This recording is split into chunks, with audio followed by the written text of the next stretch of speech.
कमलापुर के करीब एक अच्छा गांव था और उसका नाम उबैयापल्ली था। वो गांव इडली के लिए प्रसिद्ध था।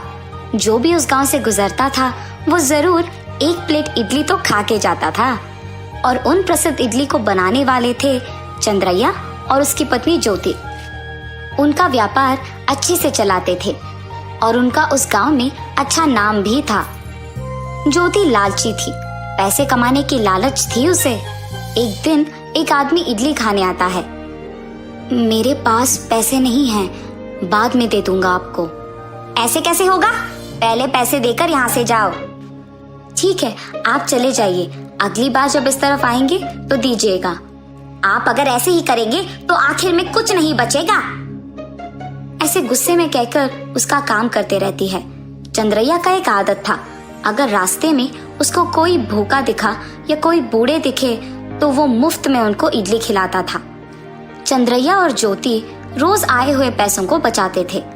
एक रात वो ऐसे बात करते हैं, देखिए ये पैसे हमारे मेहनत के हैं, अगर आप इसे ऐसे ही दान करते रहेंगे तो आखिर में हमारे लिए कुछ नहीं बचेगा। हमारे पास अपने पेट भरने के लिए पैसे तो है ना, और बाकी के बचा भी रहे हैं, तो किस चीज की चिंता है तुम्हें? दिन अच्छे नहीं है जी, न जाने आगे कौन से कष्ट उठाने पड़ेंगे। ज्यादा मत सोचो, सो जाओ। सुबह होते ही दोनों उनके अपने अपने काम में व्यस्त हो जाते हैं, इडली बनाना और आए हुए पैसों को बचाना। दिन उनके ऐसे ही बीत रहे थे जब अचानक एक रात को चंद्रैया के घर में चोर उनके सारे पैसे चोरी कर लेता है। ज्योति सुबह उठती है, वो जरूरत होने के कारण पैसों के पास जाती है, मगर वहां सब कुछ खाली रहता है। बस उसे समझ आता है कि किसी ने सब कुछ चोरी कर लिया। दुखी होकर वो अपने पति के पास जाती है। देखिए ना, हमारे मेहनत के पैसे पूरा चुराए गए। तुम निराश मत हो ज्योति, कोई नहीं, हम फिर से मेहनत करके पैसों को बचाएंगे। आप नहीं सुधरेंगे, ऐसे गुस्से में कहके वहां से चली जाती है। सुबह होते ही वो उनके काम में लग जाते हैं, लेकिन ज्योति उसी बात को लेकर निराश होती है और काम करती है। उस दिन कोई भी उनके दुकान नहीं आते हैं, सिर्फ एक बूढ़ी और भूखी औरत आती है जिसको चंद्रैया खाना देकर बेचता है। हमारा अब तक बोनी भी नहीं हुआ है और आपने इस औरत को मुफ्त में खाना दे दिया। इसी कारण मैं कह रही हूँ कि हमारे लिए अंत में कुछ नहीं बचेगा।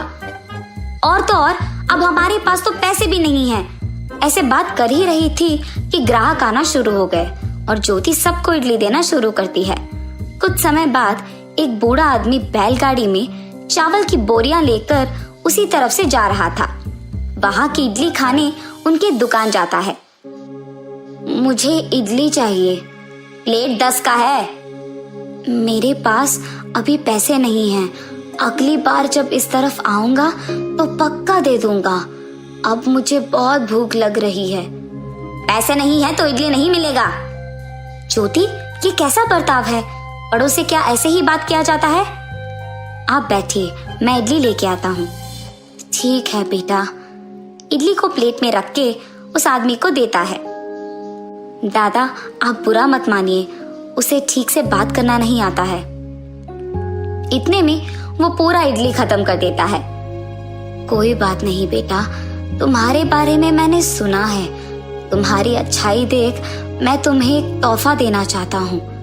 देने के लिए मेरे पास ज्यादा कुछ नहीं होने के कारण मैं तुम्हें ये चावल का एक बोरी दे रहा हूँ। मुश्किलों में इसका इस्तेमाल करना। ये कह के वो आदमी चले जाता है। देखिए, आप ऐसे मुफ्त में सबको खाना दे देंगे तो कुछ नहीं बचेगा। हमारे कष्टों को जानकर भी आपका ऐसा करना मुझे बिल्कुल अच्छा नहीं लग रहा।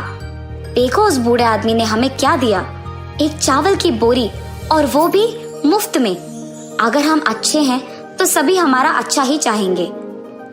ज्योति उस बोरी को देख बहुत खुश होती है। कुछ दिन बाद बारिश का मौसम आता है और इसी कारण उनका व्यापार अच्छा नहीं चलता है। उन्हें नहीं समझ आता है कि क्या करें और इसीलिए घर पे बैठते हैं। उस आदमी ने कहा था कि कष्टों में इस बोरी का इस्तेमाल करना, और अब सिर्फ ये बोरी ही बचा है। इडली खाने के लिए चावल को आटा बना के इडली डालते हैं। लेकिन इडली की जगह सोने को देख दोनों आश्चर्यचकित हो जाते हैं। उन्हें वो सब जादुई लगता है। देखा ज्योति, तुमने इस चावल को उस दिन वो बूढ़े आदमी ने दिया है और तुम बुरा मान गई कि मैंने उन्हें मुफ्त में इडली दिया है। हाँ जी, हम जब एक बार किसी की मदद करते हैं तो वो किसी न किसी रूप में हमारे पास लौटकर आ ही जाता है। उस बूढ़े आदमी के रूप में भगवान आए थे हमारे पास। उन्हें तो मैंने बाद में या उससे पहले कभी नहीं देखा। उसके बाद चंद्रैया अमीर बन जाता है। उसके बावजूद पति पत्नी दोनों इडली डालते हुए, जरूरतमंदों की मदद करते हुए, भूखों को इडली मुफ्त में देते हुए खुश रहते हैं। हमारी सहायता और अच्छाई कोई न कोई रूप में हमारे पास वापस आ ही जाता है। एक लंबे समय पहले एक छोटी सी गांव में मोहन, कमला नामक एक पति पत्नी रहते थे। उनका एक बेटा था जिसका नाम नवनीत था। मोहन कृषि करके आए हुए पैसों से घर चलाता था। कुछ साल बाद मोहन का तबीयत खराब होने पर वो कोई भी काम नहीं कर पाता था और ऐसे उसके लिए अपने परिवार का खर्चा संभालना बहुत मुश्किल होता था और इस बात का मोहन को बहुत चिंता होती है। एक दिन नवनीत अपने पिता को चिंतित देखता है। पापा हमेशा चिंतित रहते हैं। आज मुझे उनके पास जाके पूछना ही होगा कि उन्हें कौन सा बात इतना चिंता दे रही है। पापा, आप किस बारे में सोचकर इतना दुखी हो रहे हैं?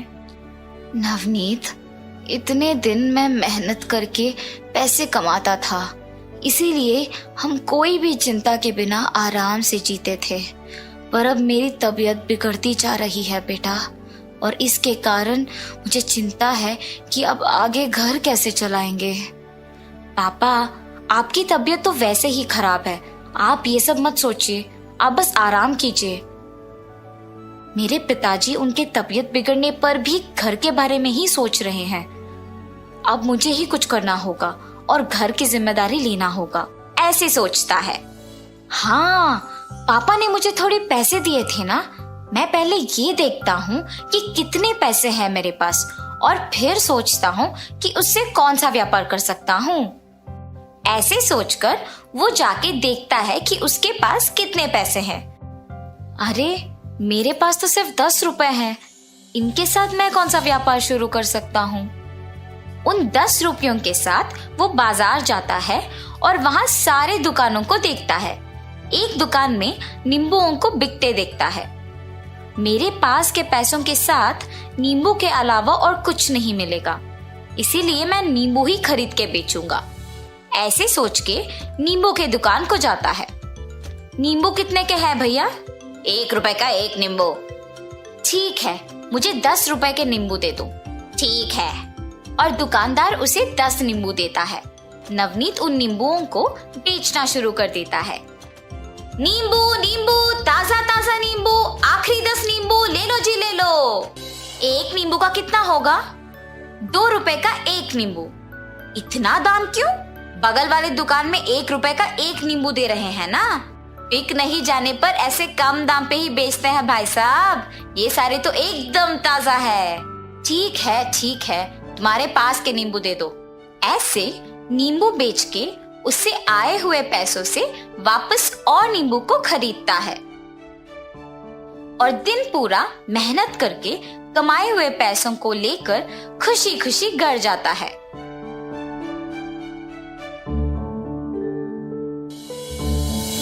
पापा, आप अब से घर की जिम्मेदारी का चिंता ना लें, और उन्हें सब कुछ कहता है।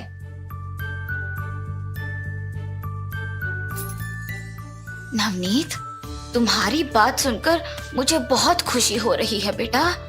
दृढ़ निश्चय से हम कुछ भी हासिल कर सकते हैं। ऐसे हर रोज नवनीत नींबुओं को खरीद के बेचता था।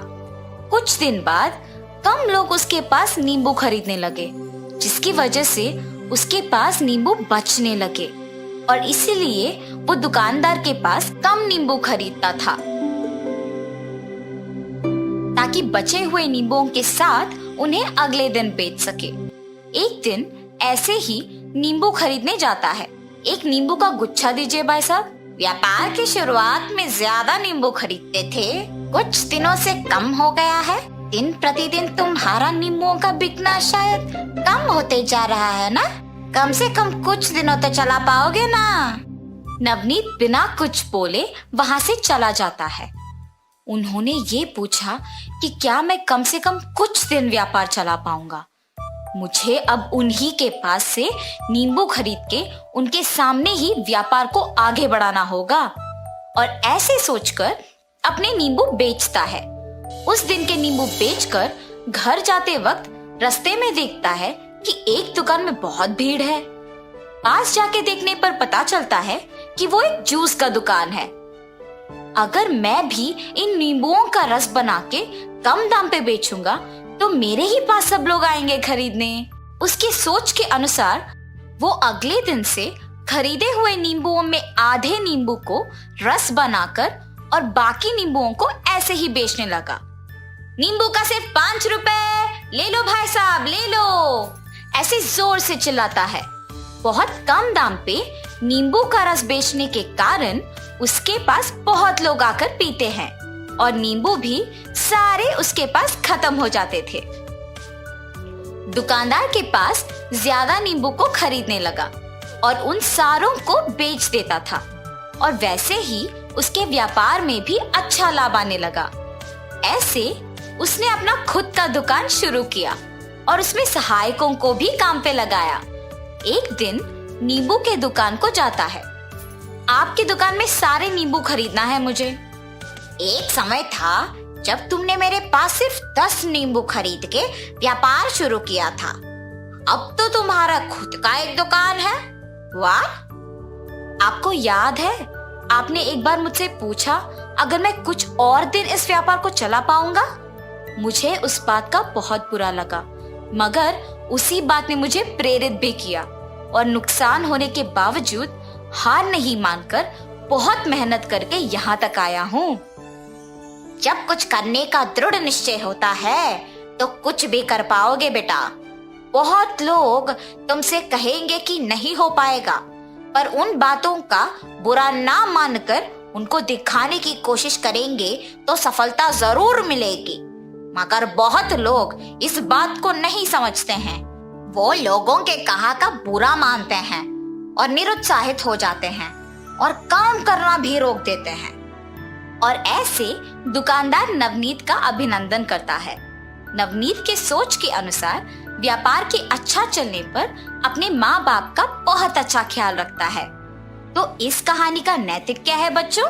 दूसरों के कहे बातों का बुरा ना मानकर अगर दृढ़ निश्चय से फैसला लेकर मेहनत करोगे तो हर हाल में सफलता मिलेगी।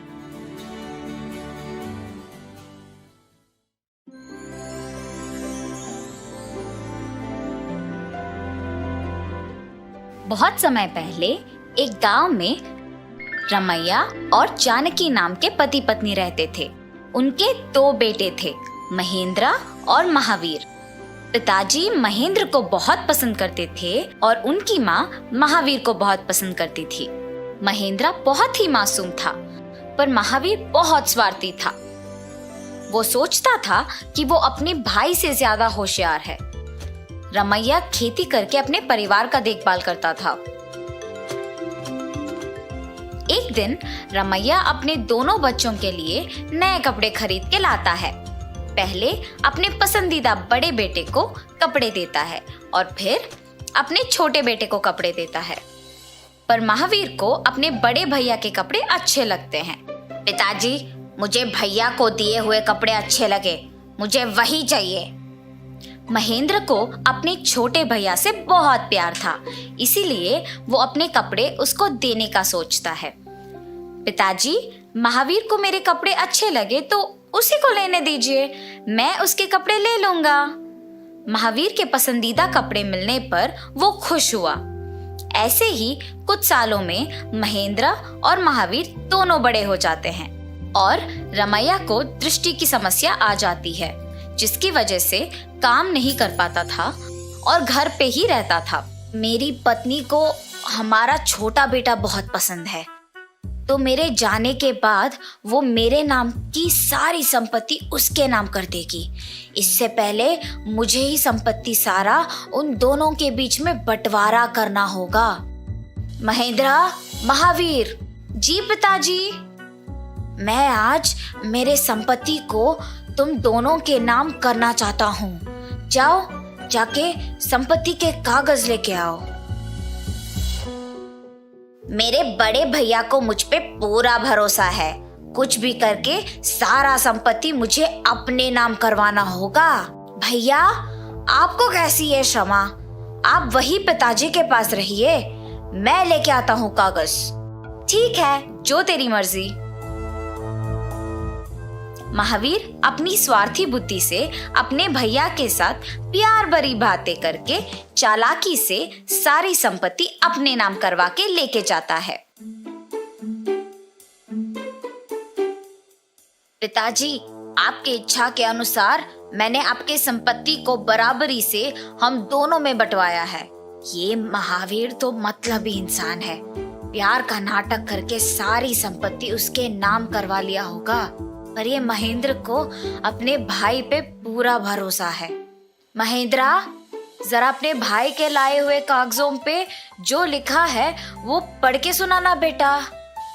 पिताजी, जैसे अपने चाहा महावीर ने वैसे ही किया। अब वापस पढ़ के सुनाने की क्या जरूरत है?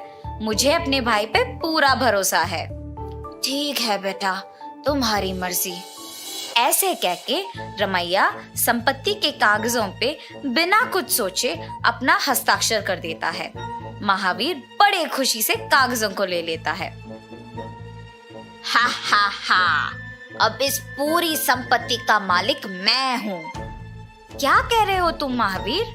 भैया, मुझ पे पूरा विश्वास करके सारी संपत्ति के कागजों पे पिताजी के कहने पर भी बिना पढ़े उनके हस्ताक्षर करवा के सारी संपत्ति मेरे नाम करवा दिया आपने। मुझे यकीन नहीं हो रहा है कि संपत्ति के लिए तुम ऐसे धोखा दोगे। रमैया को अपने दोनों बेटों की बातें सुनकर बहुत बुरा लगता है। बुरा मत मानिए पिताजी, मुझे तुम दोनों संपत्ति से बहुत बढ़कर हो। महावीर संपत्ति के कागज लेके अपने माँ को बिन बताए वहां से चला जाता है। बड़े प्यार और लाड़ से बड़ा किया था उसको मैंने, और मुझे एक भी बात ना बता के वो संपत्ति लेके चला गया यहाँ से। ऐसे सोचकर जानकी अपने आप में बहुत दुखी थी। संपत्ति के ना होने पे महेंद्रा अकेले मेहनत करके पैसे कमा के अपने माता पिता की देखभाल करते खुश रहता था। महावीर अपने पिताजी के दिए हुए संपत्ति से व्यापार शुरू करके उस संपत्ति को दुगना करने की सोच में पड़ जाता है। ज्यादा पैसे कमाने के लिए कौन सा व्यापार शुरू करना चाहिए, इस सोच में पड़ जाता है। हाँ ठीक, चावल व्यापार शुरू करूंगा मैं। चावल की जरूरत तो सबको है। ये सोचकर वो चावल की थैलियों को खरीदने जाता है। एक चावल के थैली कितने का है? इस चावल का थैली का दाम आने वाले साल में 2 गुना बढ़ जाएगा, लेकिन कम तो नहीं होगा। अगर इसके पास मैं सारे चावल के थैली खरीद के अगले साल बेचूंगा तो मेरा संपत्ति दुगना हो जाएगा। अरे भाई साहब, कुछ बोले बिना क्या सोच रहे हो आप? क्या सच में चावल के थैली का दाम अगले साल 2 गुना बढ़ जाएगा? हाँ भाई साहब, सच में इस किस्म का चावल आपको बाजार में आसानी से नहीं मिलेगा। अच्छा, तो मुझे आपके दुकान के सारे चावल के थैली बेच दीजिए। ऐसे कहकर महावीर उन सारी थैलियों को खरीद के एक दुकान भी खरीद के उसमें रख देता है। अगले साल आकर उन थैलियों को बेचकर अपना संपत्ति दुगना करने की सोचता है। जैसे उस दुकानदार ने कहा था वैसे ही थैलियों का दाम 2 गुना बढ़ जाता है और उस दुकान में सहायकों को भी काम पे लगा देता है महावीर। महावीर के दुकान के अलावा कहीं और उस तरह का चावल आसानी से ना मिल पाने के वजह से बहुत लोग वहां से खरीदते थे। मगर चावल के थैलियों को ठीक तरह से नहीं रख पाने के वजह से चावल का गुणवत्ता गिर जाता है और अक्सर चावल खराब भी हो जाता था और खरीदार सारे थैलियों को वापस दुकान लेके आते थे। इतना महंगा चावल का थैली खरीद रहे हैं और उसमें कीड़े भरे हैं, ये क्या है जी? आप अपना थैली ले लो और मुझे मेरा पैसे लौटा दो। हाँ हाँ, हमारे भी थैलियां ले लो और हमको हमारे पैसे लौटा दो। सारे खरीदार के चिल्लाने पे महावीर डर जाता है और थैलियां लेकर उनको उनके पैसे लौटा देता है। सोचता है कि बाकी के थैलियां तो बिकेंगे, पर देखने पर पता चलता है कि वो भी वैसे ही हैं। ये देख महावीर दुखी होता है। ये सब मेरे स्वार्थ के वजह से हुआ है। अगर तभी मैं इन थैलियों को बेच देता तो ये स्थिति नहीं आती। कम से कम मेरा ये तकलीफ बांटने के लिए भी कोई नहीं है। माँ, पिताजी और भैया को धोखा देकर जो संपत्ति लाया हूँ उसको भी नष्ट कर दिया मैंने। ऐसे ही थोड़े दिन बीत जाते हैं और महावीर की स्थिति और भी बिगड़ जाती है। उसके पास खाने के लिए भी पैसे नहीं होते हैं और वो अकेला पड़ जाता है। दूसरी तरफ उसके बड़े भैया निस्वार्थ के वजह से खुशी खुशी जी रहे होते हैं। व्यापार में लाभ आने के कारण अपने माता पिता की अच्छी देखभाल करता है। महावीर को अपने गलती के एहसास होता है। अकेलेपन से थक के अपने परिवार वालों से माफी मांग के अपने घर वापस जाने की सोचकर घर चला जाता है। अपने छोटे बेटे के घर आते देख जानकी बहुत खुश होती है। महावीर उसकी दुखी कहानी सुनाकर माफी मांगता है। परिवार वाले ये सुनकर खुश होते हैं कि महावीर को अपने गलत स्वभाव का एहसास होता है और उसे खुशी खुशी स्वीकार करते हैं और वे सब हमेशा के लिए खुश रहते हैं। ऐसे और दिलचस्प वीडियो के लिए दबंग किड्स टीवी चैनल को सब्सक्राइब करें।